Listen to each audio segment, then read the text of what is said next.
કેનેડામાં 3 ભારતીય વિદ્યાર્થીની હત્યાથી ભારત ભડક્યું. વિદેશ મંત્રાલયે કહ્યું, વંશીય ગુનાથી સાવધ રહો. ભારત અને કેનેડા વચ્ચે ઘણા સમયથી વિવાદ ચાલી રહ્યો છે. કેનેડામાં ખાલિસ્તાની આતંકી હરદીપસિંહ નિજ્જરની હત્યા થયા બાદ કેનેડા ભારત પર સતત ગંભીર આક્ષેપો કરતી રહી છે. તો બીજી તરફ ભારત પણ તેના આક્ષેપોને પાયાવિહોણા ગણાવી જડબાતોડ જવાબ આપતું રહે છે.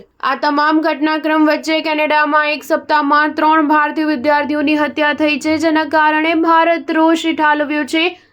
ભારતીય વિદેશ મંત્રાલયે કહ્યું કે આ ઘટના બાદ ઓટાવા સ્થિત ભારતીય હાઈ કમિશને કેનેડાના અધિકારીઓ સમક્ષ ભારતીયોની સુરક્ષાનો મુદ્દો ઉઠાવ્યો છે. વિદેશ મંત્રાલયના પ્રવક્તા રણધીર જયસ્વાલે કહ્યું કે કેનેડામાં ભારતીય નાગરિકોની સલામતી, સુરક્ષા અને કલ્યાણ અમારા માટે ખૂબ જ મહત્વપૂર્ણ છે. કેનેડામાં છેલ્લા એક સપ્તાહમાં 3 ભારતીયોની હત્યા કરવામાં આવી છે, જે એક કમનસીબ દુર્ઘટના છે.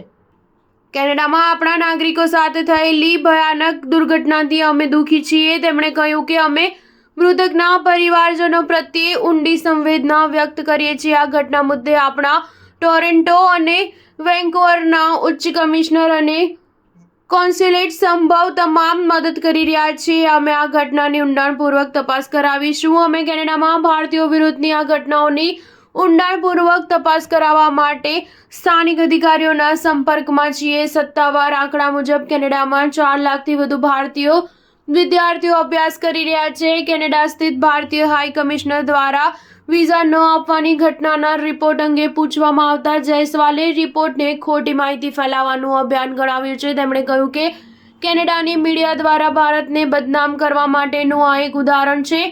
તેમણે એમ પણ કહ્યું કે ભારતીયોને વિઝા આપવા અમારું સાર્વભૌમ કાર્ય છે. જો કે જે લોકો આપણા દેશની અખંડિતતાને નુકસાન પહોંચાડે છે તેને વિઝા આપવાનો ઇનકાર કરવો આપણો કાનૂની અધિકાર છે. સ્ટાર ન્યૂઝ 7 હંમેશા સચ્ચાઈની સાથે.